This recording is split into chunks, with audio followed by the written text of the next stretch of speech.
Welcome to Sanatan Gyan.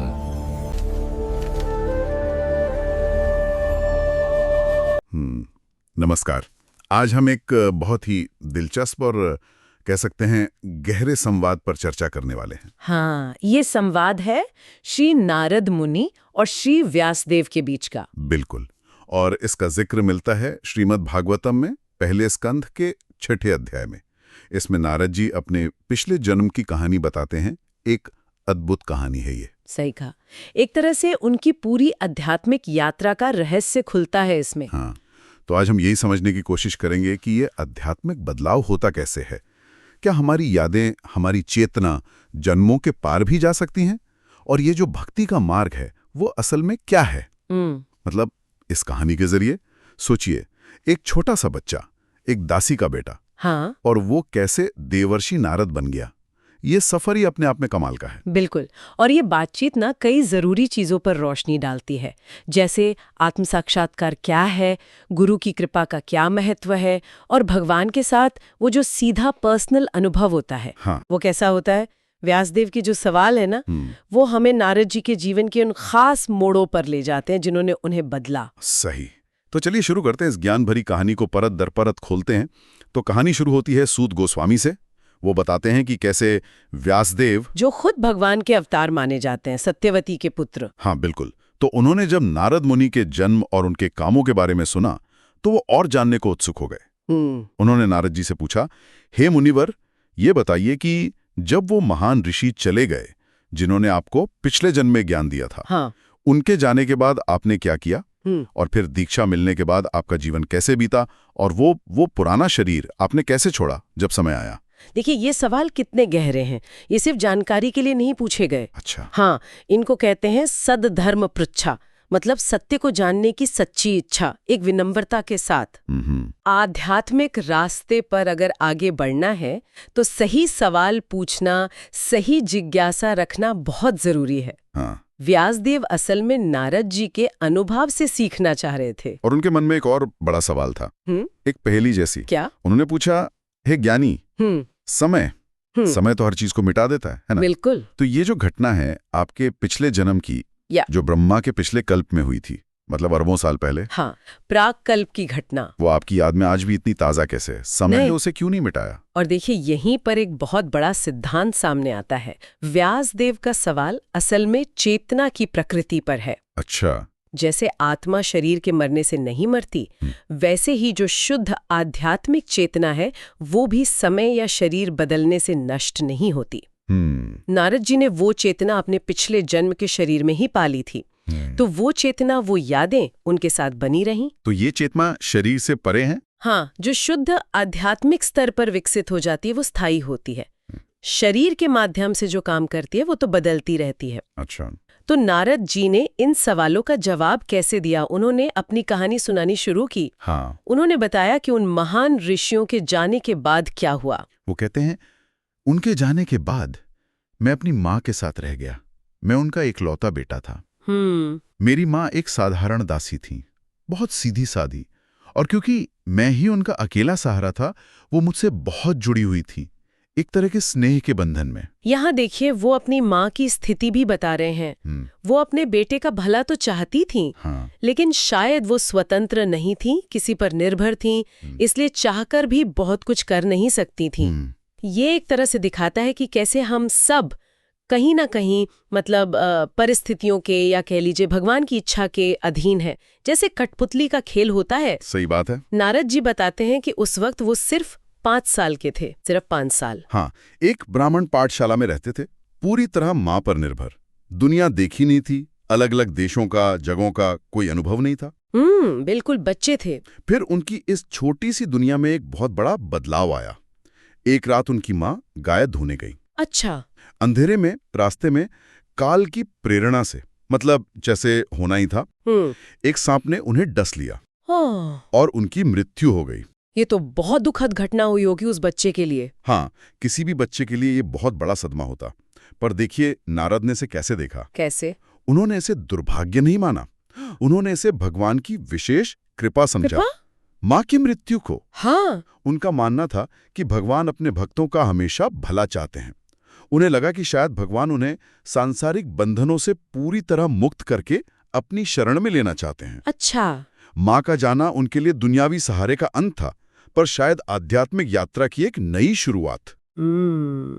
ये नजरिया बिल्कुल अलग है, कठिनाई में भी कृपा देखना। बिल्कुल। और ये सोचकर वो 5 साल का बच्चा अकेला ही उत्तर दिशा की ओर चल पड़ा। अकेले 5 साल की उम्र में? हाँ, अकेले। यहाँ तात्पर्य में भी आता है कि कैसे भक्त अक्सर मुश्किलों को भगवान का इशारा समझता है, जो उसे दुनियावी मोह से हटाकर ऊंचे लक्ष्य की तरफ ले जाता है। और फिर उस बच्चे की अकेली यात्रा शुरू हुई। वो बताते हैं कि कैसे वो अनजान रास्तों पर निकल पड़े, बड़े बड़े शहर देखे, छोटे नगर, गांव, पशुओं के बाड़े, खानों, खेतों, घाटियों, फूलों के बगीचों से गुजरे और घने जंगल भी पार किए।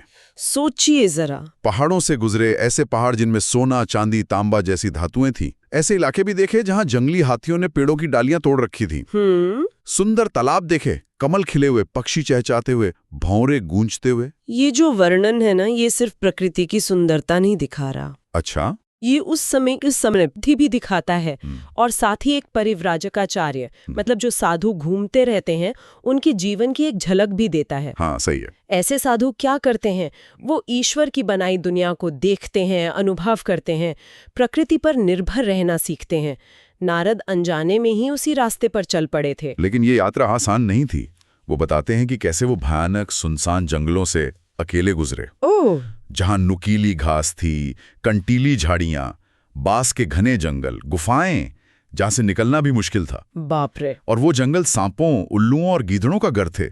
सोचिए, एक छोटा बच्चा अकेला ऐसी जगहों से गुजर रहा है। रोंगटे खड़े हो जाते हैं सोचकर। चलते चलते वो थक गए, शारीरिक रूप से भी, मानसिक रूप से भी। प्यास लगी, भूख लगी। जाहिर है। तब उन्होंने एक नदी के किनारे रुककर स्नान किया, पानी पिया, और पानी पीते ही जैसे उनकी सारी थकान मिट गई। ये दिखाता है कि वो पूरी तरह प्रकृति पर ही निर्भर थे उस यात्रा में। हाँ। फिर ताजा होने के बाद वो एक शांत सुनसान जंगल में पहुंचे। वहां एक पीपल का पेड़ था। पीपल का पेड़? हाँ, उसके नीचे वो बैठ गए। और फिर जैसा उन्होंने उन ऋषियों से सीखा था, हाँ, अपनी बुद्धि को एकाग्र करके अपने अंदर ही परमात्मा का ध्यान करने लगे। ये बात बहुत जरूरी है। उन्होंने ध्यान अपनी मर्जी से नहीं किया।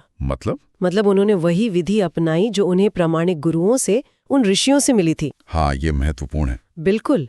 आत्म साक्षात्कार के रास्ते पर सही मार्गदर्शन, सही विधि का होना बहुत जरूरी है। सुनी सुनाई बातों से काम नहीं चलता। तो उस ध्यान का नतीजा क्या निकला? क्या हुआ जब उन्हें ध्यान लगाया? नारद जी बताते हैं, जैसे ही मैंने प्रेम से भरे मन से उन ऋषियों की सिखाई विधि से भगवान के चरण कमलों का ध्यान अपने हृदय में किया, हाँ, मेरी आंखों से प्रेम के आंसू बहने लगे। और तभी अचानक भगवान श्री कृष्ण मेरे हृदय कमल पर प्रकट हो गए। वाह, सीधा भगवान का दर्शन। हाँ, और यहाँ ये जो प्रेम से भरे मन यानी भाव शब्द है ना, ये बहुत महत्वपूर्ण है। भाव? हाँ, ये भक्ति की एक बहुत ऊंची अवस्था है। ये सिर्फ मानने या जानने से आगे की बात है। जब मन शुद्ध होता है, भगवान के प्रति गहरा खिंचाव पैदा होता है, तब ये भाव आता है। अच्छा। ये शुद्ध प्रेम के ठीक पहले की स्टेज है। उस अनुभव को बताते हुए वो आगे कहते हैं, हे व्यासदेव, उस पल मेरे अंदर इतनी खुशी, इतना आनंद था कि मेरा रोम रोम खड़ा हो गया। मैं उस आनंद के सागर में ऐसा डूब गया कि मुझे ये भी होश नहीं रहा कि मैं अलग हूं और भगवान अलग है। इस आनंद की तुलना दुनिया के किसी सुख से हो ही नहीं सकती। इसे शब्दों में बताना भी मुश्किल है। हाँ, अंदाजा ही लगा सकते हैं। बिल्कुल। जब भगवान का ऐसा अनुभव होता है ना, तो सारी इंद्रियां जैसे जाग जाती हैं और सिर्फ उनकी सेवा करना चाहती हैं। लेकिन कहानी में फिर एक मोड़ आया। क्या? नारद जी कहते हैं, भगवान का वो सुंदर रूप जो सारे दुख मिटाने वाला था, वो अचानक गायब हो गया। अरे! जैसे ही वो रूप आंखों से ओझल हुआ, मैं तड़प उठा। मैं बेचैन होकर एकदम से उठ खड़ा हुआ, जैसे किसी ने मेरी सबसे प्यारी चीज छीन ली हो। इससे एक बात तो साफ होती है। क्या? कि भगवान का वो अनुभव कोई निराकार या शून्य का अनुभव नहीं था। वो एक साकार, मन को मोह लेने वाले रूप का अनुभव था। हाँ, बिल्कुल। जिसने एक बार उसे देख लिया, उसका मन फिर कहीं और लग ही नहीं सकता। और वो अनुभव इतना गहरा था कि उसके खोने का दुख भी उतना ही गहरा था। नारद ने बहुत कोशिश की कि वो रूप फिर से दिखे। हाँ, उन्होंने फिर से ध्यान लगाया, मन को हृदय पर टिकाने की कोशिश की, लेकिन बार बार कोशिश करने पर भी वो भगवान को दोबारा नहीं देख पाए। इससे वो और भी दुखी और बेचैन हो गए। यहाँ एक बहुत जरूरी बात समझनी है भगवान का दर्शन कोई मशीन की तरह नहीं है कि बटन दबाया और हो गया। अच्छा। हाँ, ये पूरी तरह भगवान की इच्छा पर, उनकी कृपा पर निर्भर करता है। जैसे हम सूरज को हुक्म नहीं दे सकते कि कब निकलना है। सही बात है। वैसे ही हम भगवान को मजबूर नहीं कर सकते कि वो दर्शन दे। वो अपनी मर्जी से जब खुश होते हैं तब प्रकट होते हैं। नारद की कोशिश सच्ची थी, पर शायद अभी समय नहीं आया था दोबारा दर्शन का। तो फिर क्या हुआ? वो बेचैन थे, दुखी थे। उस सुनसान जंगल में नारद की इस हालत को देखकर भगवान ने, जो हमारी इंद्रियों और शब्दों से परे हैं, उन्होंने खुद नारद से बात की। भगवान ने बात की? हाँ, एक गंभीर और मीठी आवाज में। उनके दुख को शांत करने के लिए भगवान बोले। वाह, ये तो और भी अद्भुत है। हाँ, और भगवान की आवाज सुनना भी कोई साधारण बात नहीं है। इसके लिए भी खास योग्यता और कृपा चाहिए। भगवान नारद से इतने खुश थे कि उन्होंने नारद को वो शक्ति दी कि वो उन्हें सुन सकें। तो भगवान ने क्या कहा उनसे? भगवान ने कहा, हे नारद, दुखी मत हो। इस जीवन में तुम मुझे इस रूप में फिर से नहीं देख पाओगे। ओह, जिनका भक्ति भाव अभी अधूरा है और जो पूरी तरह से सांसारिक इच्छाओं के महल से मुक्त नहीं हुए हैं। यहाँ शब्द है अविपक्व कषाय। अविपक्वा कषाय। हाँ, मतलब जिनका मन अभी पूरी तरह पका नहीं है, शुद्ध नहीं हुआ है। उनके लिए मेरा ये रूप देख पाना बहुत मुश्किल है। अच्छा, तो शुद्धि जरूरी है। बिल्कुल। मन में जब तक दुनिया की चीजों की इच्छाएं, लगाव बाकी हैं, तब तक भगवान का अनुभव मुश्किल है। जैसे गंदे शीशे में साफ चेहरा नहीं दिखता ना। हाँ, सही। वैसे ही अशुद्ध मन में भगवान का साफ अनुभव नहीं होता। भगवान ने आगे समझाया, हे निष्पाप नारद, मैंने जो तुम्हें एक बार अपना रूप दिखाया वो इसलिए था ताकि तुम्हारे अंदर मुझे पाने की इच्छा, वो तड़प जिसे उत्कंठा कहते हैं, वो और बढ़ जाए। जैसे जैसे मेरे लिए तुम्हारी ये तड़प बढ़ेगी, तुम अपने आप ही दुनिया की बाकी सभी इच्छाओं से मुक्त होते जाओगे। ये बहुत गहरा रहस्य है। हम इच्छाओं के बिना रह नहीं सकते। मन कुछ न कुछ चाहता ही रहता है। हाँ। जब हम दुनिया की चीजें चाहते हैं तो हम फंस जाते हैं, लेकिन जब हम भगवान को, उनकी सेवा को चाहने लगते हैं तो वही इच्छा हमें बंधनों से आजाद कर देती है। अच्छा। भगवान को पाने की जोरदार इच्छा ही बाकी सब इच्छाओं को खत्म करने का सबसे अच्छा तरीका है। ये सिर्फ दबाना नहीं है, ये दिशा बदलना है। और फिर भगवान ने नारद को एक बहुत बड़ा आश्वासन दिया। क्या? उन्होंने कहा, तुमने थोड़े दिन ही उन संतों की सेवा की, पर उससे तुम्हारी बुद्धि मुझ में पक्की हो गई है। चिंता मत करो। ये शरीर छोड़ने के बाद तुम मेरे नित्य पार्षद बनोगे, मेरे धाम में मेरे साथ रहोगे। वाह। मुझ में लगी तुम्हारी ये बुद्धि और भक्ति कभी खत्म नहीं होगी। यहाँ तक कि जब सृष्टि बनती है और जब प्रलय आती है, तब भी मेरी कृपा से तुम्हें सब याद रहेगा। भगवान की भक्ति में किया गया छोटा सा काम भी कभी बेकार नहीं जाता। वो जमा होता रहता है जन्मों जन्मों तक। और जब भक्त पूरी तरह तैयार हो जाता है तो उसकी सारी भक्ति मिलकर उसे भगवान के पास ले जाती है। भक्ति का फल हमेशा रहता है, कभी नष्ट नहीं होता। और ये यादाश्त बने रहना दिखाता है कि नारद की चेतना अब भौतिक समय के बंधन से परे हो गई थी। योग्यता महसूस की और सिर झुकाकर प्रणाम किया। ये भी देखने वाली बात है कि भगवान दिखे नहीं, सिर्फ सुने गए। पर इससे कोई फर्क नहीं पड़ता। क्यों? क्योंकि भगवान अपने नाम, रूप, लीलाओं और अपनी वाणी से अलग नहीं है। उन्हें पवित्र ध्वनि के जरिए भी अनुभव किया जा सकता है। लगातार भगवान का नाम या कथा सुनने से भी उन्हें महसूस किया जा सकता है। अच्छा, तो इस दिव्य अनुभव के बाद नारद का जीवन कैसे बदला? वो बताते हैं कि अब उन्होंने दुनिया की सारी शर्म, सारी फॉर्मेलिटी छोड़ दी। मतलब अब उन्हें परवाह नहीं थी कि लोग क्या कहेंगे। वो बस भगवान के अनंत नामों को गाते, उनकी लीलाओं को याद करते हुए घूमने लगे। मन में पूरी शांति थी, कोई जलन नहीं, कोई दुनियावी इच्छा नहीं। बस विनम्र होकर पृथ्वी पर घूमते रहे और सही समय का इंतजार करने लगे। यही एक शुद्ध भक्त का जीवन है ना? बिल्कुल। उसे दुनिया की तारीफ या बुराई से फर्क नहीं पड़ता।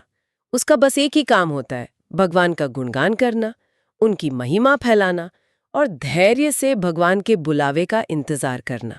नारद आगे कहते हैं, हे व्यासदेव, इस तरह पूरी तरह कृष्ण के ध्यान में डूबे रहने, सारे लगाव छोड़ देने और मन के पूरी तरह साफ हो जाने के बाद जब मेरा समय आया, हाँ, तो मृत्यु मेरे सामने ऐसे आई जैसे बिजली चमकती है एक पल में। हाँ। और उसी क्षण उन्हें भगवान के पार्षद बनने लायक एक दिव्य आध्यात्मिक शरीर मिला, जिसे शुद्धाम भागवतीन तनुम कहा गया है। शुद्धाम भागवतीन तनु मतलब पूरी तरह शुद्ध, दिव्य शरीर। हाँ, और ये शरीर मिलते ही इन्होंने 5 तत्वों से बना अपना पुराना भौतिक शरीर छोड़ दिया और उसके साथ ही उनके सारे कर्मों के फल भी खत्म हो गए। एक शुद्ध भक्त के लिए मृत्यु कोई डर की बात नहीं होती, वो बस शरीर बदलने जैसा है, और ये बहुत तेजी से होता है, जैसे बिजली चमकती है। मृत्यु से पहले ही भक्त का शरीर भगवान के ध्यान से आध्यात्मिक बन चुका होता है। दिव्य शरीर मिलते ही भौतिक शरीर छूट जाता है और कर्मों का बंधन भी खत्म। फिर नारद एक बहुत ही अद्भुत बात बताते हैं महाप्रलय के बारे में। हाँ, जब पूरी सृष्टि का अंत होता है। वो कहते हैं कि जब कल्प का अंत आया और भगवान नारायण योग निद्रा में चले गए, तब ब्रह्मा जी भी अपनी सारी शक्तियों के साथ भगवान में प्रवेश कर गए। उसी समय नारद भी भगवान की सांस के साथ उनमें प्रवेश कर गए। अरे वाह! और फिर अरबों साल बाद, सहस्त्र युग के बाद, जब भगवान की इच्छा से ब्रह्मा जी फिर से सृष्टि रचने के लिए जागे, हाँ, तो उनके साथ मरीचि जैसे महान ऋषि भगवान के शरीर से प्रकट हुए। और उन्हीं के साथ नारद भी फिर से प्रकट हुए। क्या बात है! नारद कहते हैं, तब से लेकर आज तक सर्वशक्तिमान भगवान विष्णु की कृपा से मेरी भक्ति अटूट है, और इसी वजह से मैं भगवान के आध्यात्मिक जगत में और इस भौतिक जगत के तीनों लोकों में कहीं भी बिना किसी रोक टोक के घूम सकता हूँ। ये समझना बहुत जरूरी है कि नारद का ये जन्म और दोबारा प्रकट होना, ये सब भगवान की लीला जैसा ही दिव्य है। अच्छा। उनका शरीर हमारी तरह भौतिक नहीं है, आध्यात्मिक है। शरीर और आत्मा में कोई फर्क नहीं। और ये जो आज़ादी उन्हें मिली है कहीं भी जाने की, हाँ, ये उनकी अटूट भक्ति का ही फल है। वो प्रकृति के तीनों गुणों सत्व, रज, तम से पूरी तरह ऊपर उठ चुके हैं। तो अब उनका काम क्या है, उनका मिशन क्या है इस आजादी के साथ? वो बताते हैं, भगवान कृष्ण ने मुझे एक वीणा दी है। हाँ, वो प्रसिद्ध नारद वीणा, जो दिव्य स्वर ब्रह्म से सजी है। मैं इसी वीणा को बजाते हुए हमेशा भगवान की दिव्य कथाओं का गान करता हुआ घूमता रहता हूँ।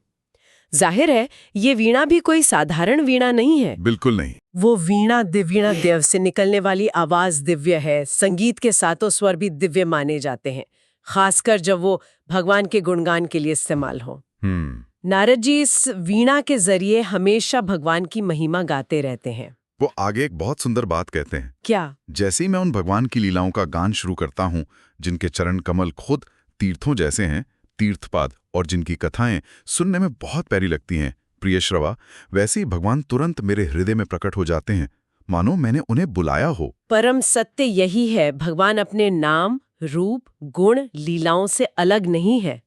जब कोई शुद्ध मन से उनका कीर्तन करता है, तो भगवान उसके हृदय के साफ आईने पर प्रकट हो जाते हैं, जैसे कोई आध्यात्मिक टीवी पर देख रहा हो। वाह!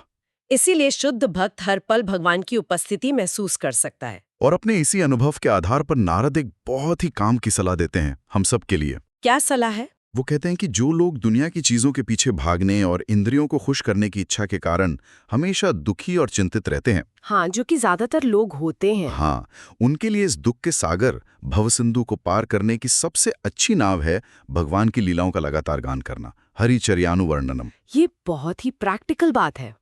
देखिए, हम चुप तो बैठ नहीं सकते, मन हमेशा कुछ ना कुछ सोचता रहता है। सही बात। हम कुछ ना कुछ बोलते या करते रहते हैं। आमतौर पर लोग क्या करते हैं? सांसारिक चीजों, इंद्रियों के सुखों के बारे में सोचते हैं, बात करते हैं। लेकिन इससे असली खुशी नहीं मिलती, चिंताएं और बढ़ती हैं। नारद जी कह रहे हैं कि अगर असली शांति चाहिए, खुशी चाहिए, तो बस अपनी बातचीत का, अपनी सोच का विषय बदल दो। हाँ, भगवान की लीलाओं, उनके गुणों की चर्चा करो। इसी से मन शांत होगा और ये दुख का सागर पार हो जाएगा। भव सिंधु मतलब ये जन्म मृत्यु का चक्कर, ये दुनिया जिसमें हम फंसे हैं। और हरिचर्यानुवर्णनम मतलब भगवान के कामों का, उनकी लीलाओं का वर्णन करना, गाना। वो योग के तरीकों और भक्ति की तुलना भी करते हैं। हाँ, ये भी बहुत दिलचस्प है। वो कहते हैं, ये सच है कि योग के अभ्यास जैसे यम नियम वगैरह, इनसे मन की बुरी इच्छाओं जैसे काम और लालच को कुछ हद तक शांत किया जा सकता है। हाँ, योग का एक लक्ष्य इंद्रियों को कंट्रोल करना है। लेकिन वो कहते हैं सिर्फ इच्छाओं को दबाना आत्मा को पूरी संतुष्टि देने के लिए काफी नहीं है। वो गहरी संतुष्टि तो सिर्फ भगवान मुकुंद यानी श्री कृष्ण की प्रेम भरी सेवा यानी भक्ति से ही मिलती है। बिल्कुल सही। योग में इंद्रियों को वश में करने पर जोर है, जिन्हें अक्सर जहरीले सांप कहा जाता है। हाँ, लेकिन नारद मुनि अपने अनुभव से बता रहे हैं कि इंद्रियों को सिर्फ रोकने से ज्यादा असरदार तरीका है उन्हें भगवान की सेवा में लगा देना। सेवा में लगा देना। कैसे? जैसे कान भगवान की कथा सुनने में लग जाएं, हाँ। आंखें उनके रूप के दर्शन में, हाथ उनकी सेवा में, तो फिर उनके भटकने का मौका ही नहीं मिलेगा। अच्छा। सिर्फ जबरदस्ती रोकना काफी नहीं है, क्योंकि मौका मिलते ही वो फिर भागेंगी। आत्मा की असली प्यास तो प्रेम और सेवा से ही बुझती है, जो भक्ति में मिलती है। आखिर में नारद व्यासदेव से कहते हैं, हे निष्पाप व्यास, तुमने मुझसे जो कुछ भी पूछा, मैंने अपने जन्म और आत्म साक्षात्कार के अनुभव का सारा रहस्य तुम्हें बता दिया। मुझे उम्मीद है कि ये सब तुम्हारी आत्मा की संतुष्टि के लिए भी उपयोगी होगा। उन्होंने अपना पूरा अनुभव शेयर कर दिया। हाँ। इसके बाद सूत गोस्वामी बताते हैं कि नारद मुनि व्यासदेव से विदा लेकर अपनी वीणा बजाते हुए जहां उनकी इच्छा हुई वहां घूमने चले गए। उनकी ये आजादी ही भक्ति का एक पहलू है। वो किसी नियम या जगह से बंधे नहीं हैं भगवान की तरफ। भक्ति का मार्ग भी स्वतंत्र है, किसी पर थोपा नहीं जा सकता, और भक्त का संग मिलना भी किस्मत की बात है। सूत गोस्वामी आखिर में नारद मुनि की महिमा गाते हुए कहते हैं, आहा, ये देवर्षि नारद कितने भाग्यशाली हैं। हाँ। वो भगवान शारंग धनवा कृष्ण की कीर्ति गाते हुए खुद भी आनंद में मग्न रहते हैं और अपनी इस वीणा के जरिए इस दुखी संसार को भी आनंदित करते हैं। और यही नारद मुनि का मिशन है। वो खुद आनंद में है और दूसरों को भी उस आनंद का रास्ता दिखाना चाहते हैं। हाँ। वो घूम घूम कर भगवान का कीर्तन करते हैं, ताकि इस दुनिया के दुखों में फंसे लोगों को रोशनी मिले, उन्हें वापस अपने असली घर भगवत धाम जाने का रास्ता पता चले। क्योंकि इस दुनिया का जिसे हम सुख समझते हैं वो अक्सर एक धोखा ही होता है। नारद जैसे भक्त हमें उस असली स्थायी सुख की ओर ले जाने आते हैं। तो ये थी नारद मुनि की एक दासी पुत्र से देवर्षि बनने की पूरी अद्भुत यात्रा। हमने देखा कि कैसे उन्होंने जीवन की सबसे बड़ी मुश्किल, मां की मृत्यु को भी भगवान की कृपा के रूप में देखा। हाँ, ये बहुत बड़ी बात है। कैसे भगवान के एक पल के दर्शन ने उनकी जीवन की दिशा ही बदल दी, और फिर उस दर्शन को दोबारा पाने की वो जो तीव्र इच्छा थी, उत्कंठा, वही उनकी साधना बन गई। और सबसे महत्वपूर्ण बात ये समझी कि कैसे लगातार भगवान का नाम जपने और उनके लीलाओं को याद करने से न केवल उन्हें हमेशा का साथ और आजादी मिली, बल्कि यही उनके खुद के आनंद और दूसरों को आनंद देने का जरिया भी बन गया। उन्होंने ये साफ किया कि आत्मा की असली संतुष्टि सिर्फ इंद्रियों को रोकने में नहीं है, बल्कि उन्हें भगवान की प्रेम भरी सेवा में लगाने से मिलती है। तो संक्षेप में कहें तो इस पूरी कहानी से क्या मुख्य बातें निकल कर आती हैं? मेरे ख्याल से कुछ मुख्य बातें हैं। पहली, सच्ची आध्यात्मिक जिज्ञासा, सद्धर्म पृच्छा जरूरी है। दूसरी, जीवन की कठिनाइयों को भी कृपा समझा जा सकता है। तीसरी, भगवान का दर्शन उनकी कृपा पर निर्भर है, पर उसे पाने की तीव्र इच्छा, उत्कंठा हमें शुद्ध करती है। हाँ। चौथी, भक्ति सेवा का फल स्थायी होता है और जन्मों तक साथ रहता है। और पांचवी, आत्मा की असली संतुष्टि इंद्रिय निग्रह से ज्यादा भगवान की सेवा में है, खासकर उनके नाम और लीलाओं के कीर्तन में। बिल्कुल सही कहा। और इस पूरी बातचीत से एक सवाल मन में रह जाता है, जिस पर शायद हम सब सोच सकते हैं। क्या हम भी अपने जीवन की मुश्किलों को, जो अचानक आ जाती हैं, उन्हें जैसे नारद ने अपनी मां की मृत्यु को देखा, अपने आध्यात्मिक विकास के लिए एक उत्प्रेरक, एक कैटलिस्ट की तरह देख सकते हैं? ये वाकई सोचने लायक बात है। क्या हम हर परिस्थिति में, अच्छी या बुरी, भगवान की इच्छा या कृपा दिखने की कोशिश कर सकते हैं?